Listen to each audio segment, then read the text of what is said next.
الحمدللہ رب العالمین والصلاة والسلام علی سید الانبیاء والمرسلین وعلی آلہ واصحابہ وبارک وسلم اجمعین۔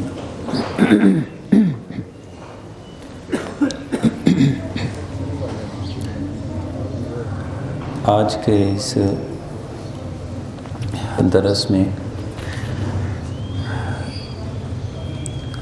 حضور سید عالم صلی اللہ علیہ وسلم کی بارگاہ اقدس میں درود پاک پڑھنے کی جو فضیلت ہے اور جو اس کی خیر و برکتیں پڑھنے والے کو حاصل ہوتی ہیں، اس حوالے سے ہم چند ایک احادیث کریمہ ہیں اور کچھ ہمارے اسلاف کی بتائی ہوئی باتیں ہیں، انشاءاللہ ہم سمجھیں گے۔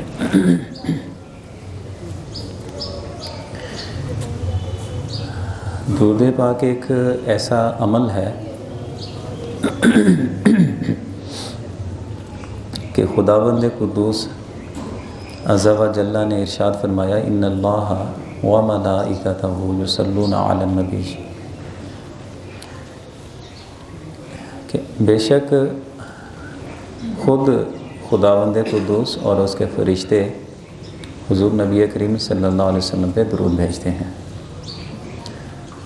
یعنی ایک ایسا عمل ہے،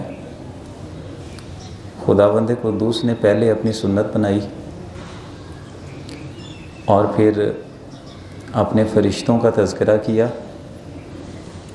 اور اس کے بعد پھر ایمان والوں کو حکم دیا ہے۔ اس کا مطلب یہ ہے کہ ہم جب بھی درود پاک پڑھتے ہیں، ہمارے پیش نظر یہ ہونا چاہیے کہ یہ سنت الہی ہے،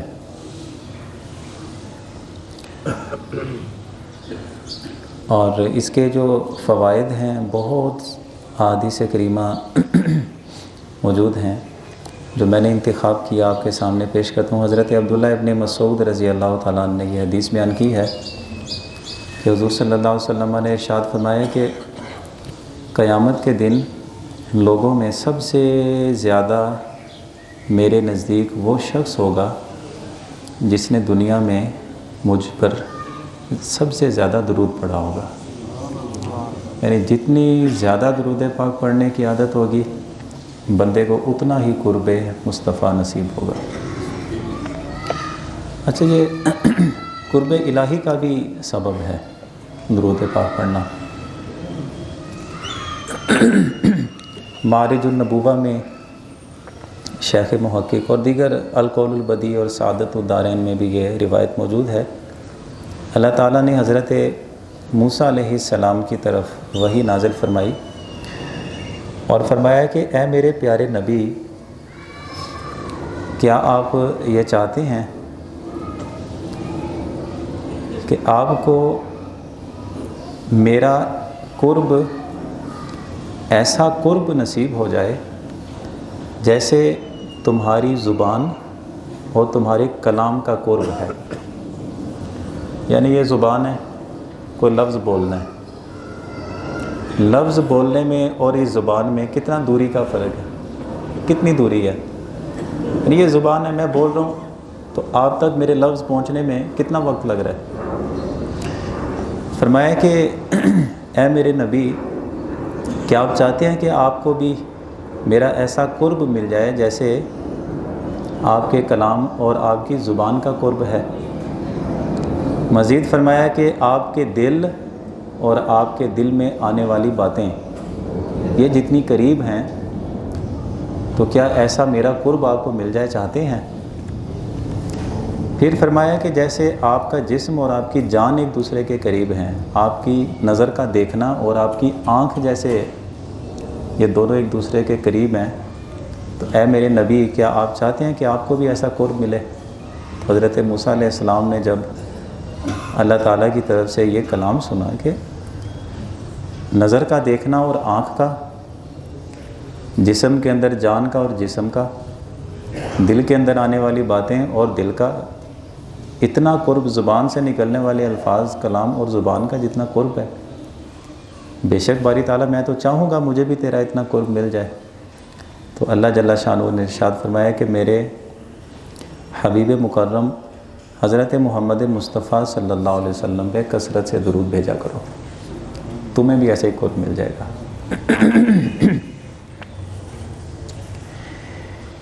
انہی کے حوالے سے ایک اور روایت موجود ہے، اللہ جل شانہ نے وہی نازل فرمائی کہ اے میرے موسیٰ،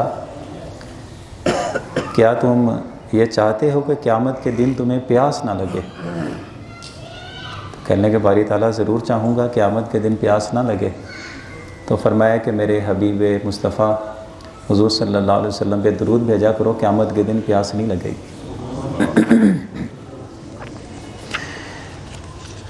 اسی طرح ایک اور حدیث ہے، ایک نمازی مسجد میں آیا، اس وقت حضور صلی اللہ علیہ وسلم آپ بیٹھے ہوئے تھے مسجد نبوی شریف میں، تو اس بندے نے آ کے نماز ادا کی، نماز ادا کر کے فارغ ہوا تو ساتھ ہی اللہ تعالیٰ سے اس نے دعائیں مانگنا شروع کر دیں کہ اے باری تعالیٰ مجھ پہ رحم فرما، مجھے بخش دے، اور دیگر اپنی بخشش اور اپنی آخرت کے حوالے سے جو دعائیں ہو سکتی ہیں وہ کر رہا تھا۔ تو حضور صلی اللہ علیہ وسلم نے اس کی باتیں، اس کی دعائیں سنی۔ آپ نے فرمایا کہ اے نماز پڑھنے والے، تو نے اپنی دعائیں مانگنے میں جلدی کر دی ہے، وہ جو اللہ سے مانگنا چاہیے تو تم نے جلدی مانگ لیا ہے۔ طریقہ یہ تمہیں اختیار کرنا چاہیے تھا کہ نماز پڑھ کے جب فارغ ہوئے ہو تو پہلے اللہ تعالیٰ کی حمد و ثنا بیان کرتے، اور اس کے بعد پھر تم مجھ پہ درود پاک پڑھتے اور اس کے بعد دعا مانگتے۔ یہ طریقہ حضور نے خود سکھایا۔ اچھا، ایک اور نمازی، ابھی یہ باتیں ہو رہی تھیں، ایک اور نمازی آیا، اس نے نماز پڑھی، وہ حضور سے پہلے تعلیم حاصل کر چکا تھا، اس نے آ کر اسی طریقے کے ساتھ دعا کی، نماز سے فارغ ہوا، اب اس نے اللہ تعالیٰ کی حمد و ثنا بیان کی، جیسے ہم کہتے ہیں الحمدللہ رب العالمین، اللہم انت السلام و منک السلام۔ تو یہ ساری اللہ تعالیٰ کی حمد و ثنا والی باتیں ہوتی ہیں۔ تو اس نے اللہ تعالیٰ کی حمد و ثنا بیان کی، اس کے بعد درود پاک پڑھا، اور اس کے بعد اس نے دعا مانگنی شروع کی۔ حضور نے بشارت دے دی، اے نمازی سن لے، تو جو بھی مانگ رہا ہے اللہ کے یہاں قبول ہو گیا۔ طریقہ حضور نے خود سکھا دیا۔ تو ہمیں یہ عادت بنانی چاہیے کہ جتنا زیادہ ہو سکے تو حضور صلی اللہ علیہ وسلم کی ذات پہ درود پڑھیں۔ ایک صحابی آئے، کہنے لگے حضور میں نے تو اپنا یہی وظیفہ بنا لیا ہے کہ اور کچھ نہیں پڑھتا، بس میں آپ کی ذات پہ درود ہی پڑھتا رہتا ہوں۔ تو حضور نے فرمایا تو بشارت سن لے کہ جب تو ایسا کر رہا ہے تمہاری دنیا اور تمہارے آخرت کے سارے کاموں کے لیے اللہ ہی کافی ہے، بس کسی کے سامنے تمہیں اللہ محتاج نہیں ہونے دے گا، نہ دنیا میں نہ آخرت میں۔ تو اس لیے ہمیں کوشش کرنی چاہیے۔ اب میں ایک بہت دلچسپ قسم کا ایک واقعہ ہے میں آپ کے سامنے رکھتا ہوں۔ حضرت ابو بکر شبلی حضرت جنید بغدادی رحمۃ اللہ علیہ کے یہ شاگرد بھی ہیں اور آپ کے مرید بھی ہیں۔ ایک تو انہی کے حوالے سے ہی ایک ہمیں واقعہ ملتا ہے، حکایت ملتی ہے۔ بغداد میں رہتے تھے اور لوگ آپ کو دیوانہ کہتے تھے، دیوانہ یعنی اللہ اور اس کے رسول کی محبت میں اتنا گم رہتے تھے، چلتے پھرتے انہیں پتہ نہیں چلتا تھا کہ میں دھوپ میں نکل گیا ہوں یا میں کس طرف جا رہا ہوں، اپنی ہی ایک دنیا میں مگن رہتے تھے۔ وقت کے ایک محدث تھے، حدیث شریف پڑھا رہے تھے، ان کے سامنے سے یہ گزرے حضرت ابو بکر شبلی۔ وہ محدث حدیث کا درس ختم ہوا، اٹھ کے گئے تو جا کے ابو بکر شبلی کا مصافحہ کیا، گلے لگایا اور اس کے بعد ماتھا چوما ان کا۔ واپس آ گئے، جیسے شاگردوں کی عادت ہوتی ہے، کہتے ہیں کہ استاد جی ہمیں ایک بات کی سمجھ نہیں آئی، یہ ابو بکر شبلی بغداد کا دیوانہ آدمی، کوئی زیادہ اس کی کوئی باتیں نہیں ہیں، اور آپ محدث ہیں، حضور کی حدیث بیان کرتے ہیں، تو آپ نے کیا کیا کہ خود اپنی مسند سے اٹھ کے گئے، جا کے تو ان کا مصافحہ بھی کیا، گلے لگایا، پھر ان کا ماتھا چوما، تو اس کی کوئی وجہ ہے؟ جیسے بعض اوقات ہوتا ہے نا، شرارتی لوگوں کی عادتیں بھی ہوتی ہیں تو وہ جائزے لیتے ہیں، پروٹوکول تو اس کا زیادہ ہے لیکن عزت اس کو کیسے مل گئی؟ تو فرمایا کہ بچوں بات اصل یہ ہے کہ میں نے جیسے اپنے خواب میں اپنے نبی مکرم صلی اللہ علیہ وسلم کو ابو بکر شبلی کے ساتھ کرتے ہوئے دیکھا نا، میں نے وہی کام کیا اس کے ساتھ، وہی کام کیا جو میں نے حضور کو دیکھا۔ اور یہ بات جان لیجئے کہ خواب کی حالت میں حضور کو دیکھنا یہ حقیقت کا دیکھنا ہے، محض کوئی خواب یا خیال نہیں ہوتا۔ اچھا، کہتے ہیں کہ یہی بات تھی میں نے خواب میں دیکھی۔ شاگرد تھے، پوچھا حضور حضرت بات کیا ہے پوری بتائیں نا۔ کہتے خواب کی حالت میں میں نے دیکھا کہ حضور بہت سارے لوگ حضور کے آس پاس بیٹھے ہوئے ہیں، باتیں ہو رہی ہیں۔ ابو بکر شبلی ایسے ہی حضور کے سامنے سے گزرا، حضور اٹھ کے چلے گئے، جا کے حضور نے مصافحہ کیا اور اس کا ماتھا چوما، واپس آ کے بیٹھے۔ میں نے عرض کی کہ حضور یہ تو ہمارے بغداد کا ابو بکر شبلی ہے، اتنی محبت آپ نے اس سے فرمائی اور اتنا پیار حضور آپ نے کیا کہ آپ خود اٹھ کے چلے گئے۔ تو حضور نے فرمایا کہ اصل میں اس کا ایک عمل ایسا ہے کہ اس عمل کی وجہ سے ہمیں نا اسے بہت محبت ہے۔ اب آپ پوچھتے ہیں حضور عمل کیا ہے اس کا؟ تو حضور صلی اللہ علیہ وسلم نے عمل بتایا کہ جب بھی نماز سے فارغ ہو کے بیٹھتا ہے تو بڑی عاجزی انکساری کے ساتھ یہ سورہ توبہ کی آخری 2 آیتیں، لَقَدْ جَاءَكُمْ رَسُولٌ مِّنْ أَنفُسِكُمْ، یہاں سے لے کر آخر تک کوئی 3 لائنیں یا 3.5-4 لائنیں بنتی ہیں۔ تو سورہ توبہ کی آخری 2 آیتیں یہ پڑھنے کے بعد 3 مرتبہ اللہم صلی علی محمد، اللہم صلی علی محمد، اللہم صلی علی محمد، یہ عادت ہمیں اس کی بڑی پسند آ گئی ہے۔ اب وہ جو سورہ توبہ کی آیتیں ہیں ان میں حضور صلی اللہ علیہ وسلم کے اوصاف ذکر کیے گئے ہیں، اور جو درود پاک ہے یہ ویسے حضور کی اسے پسند فرماتے ہیں، حضور کی بارگاہ میں پہنچ جاتا ہے۔ اچھا، ان شاگردوں نے اب کیا کیا کہ جب استادوں کی زبان سے بات سنی، دوڑ لگا دی جا کے ابو بکر شبلی، وہ بھی ان کا یوں مصافحہ کرنے لگے اور کہتے جیسے عربوں کے ہاں ہم بھی یہ ایک رواج ہے نا، عزت والے آدمی کا ماتھا چومتے ہیں، تو وہ بھی ہاتھ چومنا شروع ہو گئے اور ماتھا چومنا۔ وہ کہتے بندہ خدا تمہیں کیا ہو گیا، مطلب ایسے ہمارے کملے ہو گئے، تسی کیوں ہے تھا؟ کہتے ہیں کہ جو عمل حضور نے آپ کے ساتھ کیا ہم بھی وہی کرنا چاہتے ہیں۔ وہ کہتے ہیں کہ تمہیں کیسے پتہ ہے کہ حضور نے میرے ساتھ عمل کیا ہے، تمہارے پاس کیا دلیل ہے؟ کہا کہ آپ نماز کے بعد یہ والا عمل کرتے ہیں نا، کہ سورہ توبہ کی آخری 2 آیتیں اور اس کے بعد حضور کی ذات پہ 3 مرتبہ درود پاک پڑھتے ہیں، کرتے ہیں نا یہ۔ وہ سجدے میں گر گئے، سجدے میں گر کے عرض کرتے ہیں باری تعالیٰ کسی بندے کو نہیں پتہ میرے اس عمل کا، لیکن یہ تو ان لوگوں کو پتہ چل گیا ہے۔ تو مطلب یہ ہے کہ اللہ اور اس کے رسول جس سے محبت کریں تو پھر وہ محبت چھپتی نہیں ہے۔ امت کو کیسے پتہ لگتا ہے کہ درود پاک پڑھنے کی فضیلتیں کیا ہوتی ہیں، خیر و برکتیں کیا ہوتی ہیں؟ یہ اللہ نے سارے جو راز کی باتیں ہوتی ہیں وہ ظاہر کی ہوتی ہیں۔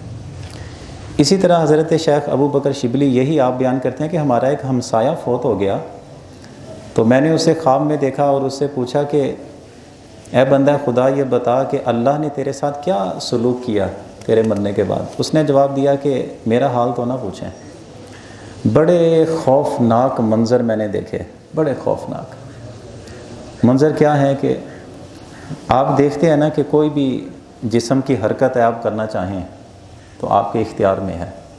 چارپائی پہ لیٹا ہوں اور مجھے پتہ ہے کہ غسل دینے کے بعد انہوں نے مجھے کہاں چھوڑنا ہے، میں گھبرایا ہوا تھا کہ میرا کیا بنے گا، کوشش کرتا تھا کہ اٹھ کے میں بھاگوں یہاں سے، جسم میں جان نہیں ہے، بڑا خوفناک منظر۔ لوگوں نے چارپائی پہ لٹایا، اب مجھے لے کے جا رہے ہیں، میں بے بس ہوں وہاں پہ، میں چیخو پکار کرتا ہوں لیکن کسی کو آواز سنائی نہیں دیتی کیونکہ حالات بدل گئے نا۔ اس کے بعد لوگوں نے مجھے قبر میں ڈال دیا۔ یہ کوئی چھوٹی خوفناک ایک منظر ہے۔ اور کہتے ہیں کہ اس سے بڑا خوفناک منظر نہیں تھا کہ منکر نکیر فرشتے جب میرے سامنے آئے، آگے کھڑے ہو گئے، ایسی بھیانک ان کی شکل۔ کہتے ہیں کہ مجھے یہ اب سمجھ آنے لگی کہ پتہ نہیں میرا خاتمہ بھی ایمان پہ ہوا ہے کہ نہیں ہوا، اتنے خوفناک منظر۔ جس وقت وہ منکر نکیر آ کے میرے سامنے کھڑے ہو گئے تو ادھر وہ سوال پوچھتے ہیں کہ من ربو کا، ما دینو کا، ماذا تقول فی حق ھذا الرجل، ایک ان کی بھیانک شکل اور یہ سوالات، پھر قبر کی گھبراہٹ، یہ ساری چیزیں، اندھیرا۔ تو میں بہت مشکل میں تھا اس وقت۔ میں نے دیکھا کہ ایک نورانی شکل و صورت والا ایک انسان ہے میرے اور ان فرشتوں کے سامنے آ کے کھڑا ہو گیا، اور وہ آ کے مجھے تسلی دیتا ہے، اور پھر اس کے جسم سے اتنی پیاری خوشبو، اتنا حسین و جمیل اس کا چہرہ، اور انتہائی سفید لباس، اور وہ مجھے آ کر کہتا ہے کہ فرشتے کیا کہہ رہے ہیں، من ربو کا؟ تو میں نے کہا ہاں من ربو کا۔ وہ پوچھ رہے ہیں تیرا رب کون ہے؟ تو اس نورانی شکل و صورت والے نے مجھے کہا کہ اس کو جواب دے، ربی اللہ، اللہ میرا رب ہے۔ میں نے جواب دے دیا۔ انہوں نے دوسرا سوال کیا، ما دینو کا، تیرا دین کیا ہے؟ تو پھر انہوں نے نورانی شکل و صورت والے نے کہا کہ آپ یوں کہیے نا کہ میرا دین اسلام ہے۔ تیسرا سوال پوچھا، ماذا تقول فی حق ھذا الرجل، تو وہ انہوں نے بتایا کہ تم اسے کہو نا کہ یہی تو ہستی پاک ہیں جن کا ہم نے کلمہ پڑھا ہے، حضور صلی اللہ علیہ وسلم ہے جن کے بارے میں تم پوچھ رہے ہو، اللہ کے آخری نبی ہیں۔ تو اتنی بات ہوئی تو اس کے بعد وہ فرشتے جو سوال جواب والے تھے واپس چلے گئے، اور پھر اس کے بعد کیا ہوا کہ میں نے ان کے سامنے عرض کی کہ اے نورانی شکل و صورت والے، حسین و جمیل چہرے والے اور سفید لباس والے، خوشبو آپ کے جسم سے مہک رہی ہے، کون ہیں آپ؟ انہوں نے کہا کہ دنیا میں تو نے جتنا بھی درود پاک پڑھا تھا، اللہ نے اس سارے درود کو اکٹھا کر کے میری شکل بنا کے تمہاری امداد کے لیے تمہاری قبر میں بھیج دیا ہے۔ اس کے بعد تو کسی بات کی فکر نہ کر، اب میں تیرے ساتھ ہی رہوں گا، اب میں تیرے ساتھ رہوں گا، قبر سے اٹھو گے تب بھی تمہارے ساتھ ہوں گا، میدان معاشر میں چلو گے تب بھی تمہارے ساتھ ہوں گا، پل صراط پہ جاؤ گے تب بھی تمہارے ساتھ رہوں گا، جب بھی تمہیں کسی بھی مقام پہ مشکل پیش آئے گی، اللہ نے مجھے وہ جو تمہارا پڑھا ہوا درود ہے یہ شکل بنا کے تمہارا ساتھی بنا دیا ہے، اب جنت کے دروازے تک تو میں تمہارے ساتھ ہی ہوں۔ تو کتنا بہترین عمل ہے، اٹھتے بیٹھتے حضور صلی اللہ علیہ وسلم پہ درود پاک پڑھنے کی عادت ہمیں بنانی چاہیے۔ کتاب ہے میرے ہاتھ میں، کتاب کا نام ہے آب کوثر، یہ مفتی محمد امین صاحب رحمۃ اللہ علیہ، اب ان کا انتقال ہو چکا ہے، انہوں نے کتاب لکھی ہے آب کوثر۔ اس میں درود پاک پڑھنے کے بارے میں جو احادیث مبارکہ ہیں، پھر مختلف اسلاف کے وہ لوگ جن کو خیر و برکتیں نصیب ہوئیں ان کے واقعات اس میں لکھے ہوئے ہیں، پھر کون سا درود کس انداز میں بندے کے لیے خیر و برکت کا باعث بنتا ہے، انہوں نے وہ درود بھی جمع کیے ہوئے ہیں۔